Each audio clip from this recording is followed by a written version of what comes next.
দখলবাজ খুনিদেরকে আর ক্ষমতায় নিবে না। বাংলাদেশের জনগণ রক্ত দিয়েছে, জীবন দিয়েছে বাংলাদেশে চাঁদাবাজি করার জন্য নয়, খুন করার জন্য নয়, দেশকে দখল করার জন্য নয়, দুর্নীতি করার জন্য মানুষ রক্ত দেয়, জীবন দেয় নাই। বাংলাদেশের মানুষ জীবন দিয়েছিল, মানুষ মুক্তি পাবে, শান্তি পাবে।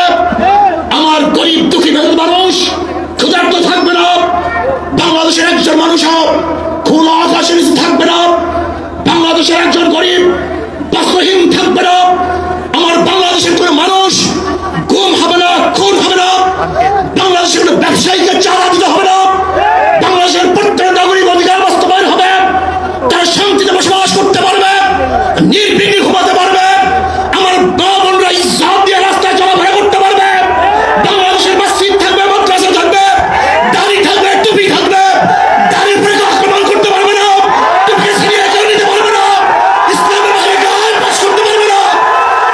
একজন জীবন দিয়েছিল, রক্ত দিয়েছিল, দ্বিতীয়বার দাড়ি টানবে এই দৃশ্য দেখার জন্য মানুষ রক্ত দেয় নাই। মৌলবাদীর বিরুদ্ধে আঙ্গুল তুলবে, মোল্লা বলে গাড়ি দিবে, আজকে টুপি তালিবানদের ক্ষমতায় যেতে দেবে না, এই স্লোগান শোনার জন্য মানুষ রক্ত দেয় নাই। এই দৃশ্য দেখার জন্য বুকের তাজা রক্ত জমিনে ঠেলে দিয়ে মানুষ শাহাদাত বরণ করে নাই, কারণ বাংলাদেশের মানুষ শাহাদাত বরণ করেছিল এই জাতিকে মুক্তি দেওয়ার জন্য, কোরআন ও সুন্নাহর আইন বাস্তবায়ন করার জন্য। বাংলাদেশের মানুষ ওই ভারতের গোলামি করার জন্য রক্ত দেয় নাই। বাংলাদেশের মানুষ ভারত আমাদের দেশের কর্তৃত্ব করবে, আমেরিকা আমাদের দেশের কর্তৃত্ব নেতৃত্ব করবে, এর জন্য বাংলাদেশের মানুষ জীবন দেয় নাই, রক্ত দেয় নাই। বাংলাদেশের মানুষ সাধন, তারা নিজেরা আইন প্রণয়ন করবে, নিজেরা সংসদ পরিচালিত করবে, তারা নিজেদের পায়ে দাঁড়াবে। বাংলাদেশের মানুষ জীবন দিতে পারে কিন্তু কাল গোলামি করতে পারে না। কেন ভাইরা আমার, আমি বিশ্বাস করি আজকে মঞ্চে যারা আছেন, যদি আমরা মুনাফিকি না করি, মঞ্চে যারা আছেন যদি মুনাফিকি না করি,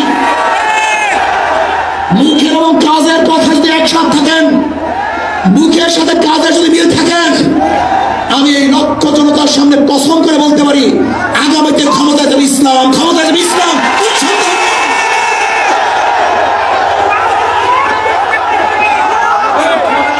কিন্তু খবরদার যদি মুনাফিকি করি, তাহলে এদেশের মানুষ সচেতন হয়েছে, এদেশের মানুষ সব জ্ঞানী হয়ে গেছে।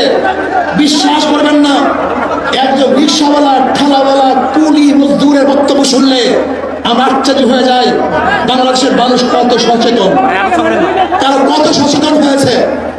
যদি আমরা মুনাফিকি না করি, যদি আমরা ঐক্যবদ্ধ থাকি, বাংলাদেশে একটা বাক্স ইসলামের নামে দিতে পারি।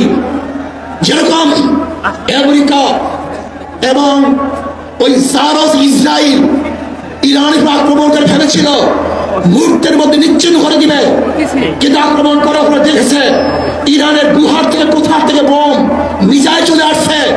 আমেরিকা এবং ইসরায়েল যেরকম অনুভব করতে পারে নাই, বাংলাদেশের বুকে যদি একটা বাক্স দেওয়া হয়, বাংলাদেশের ঘরের থেকে এমন মিসাইল বের হবে, এমন বোমা বের হবে, গোটা বাংলাদেশ থেকে, গোটা দুনিয়া থেকে ইসলামের দুশমনদের ধ্বংস করবেন ইনশাআল্লাহ।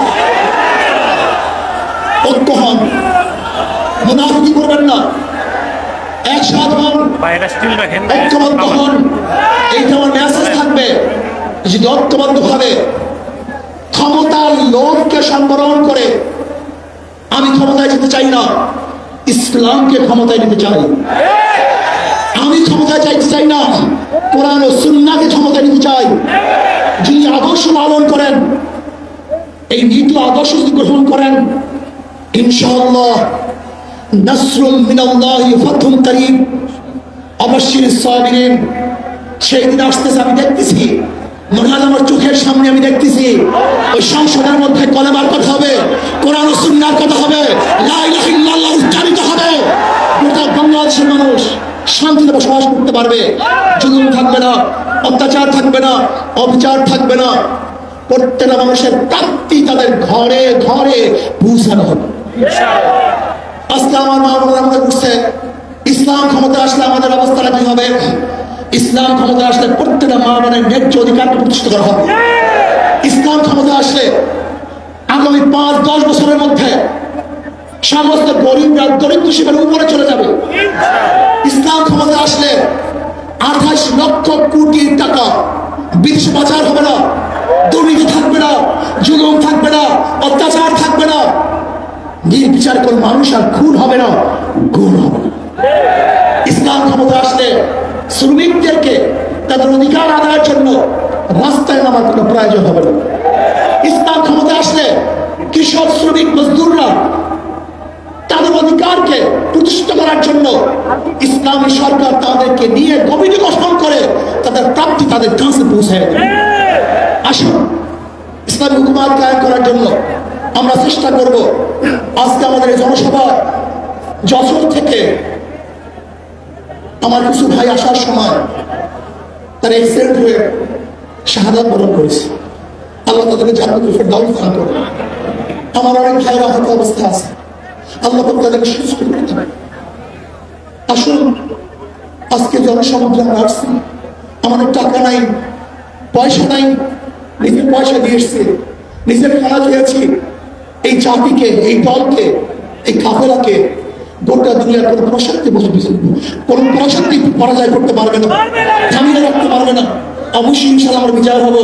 আল্লাহ আমাকে এবং সবাইকে ইসলাম হুকুমত কায়েম করার তৌফিক দান করেন। আমা আলাইনা ইল্লাল বালাগ।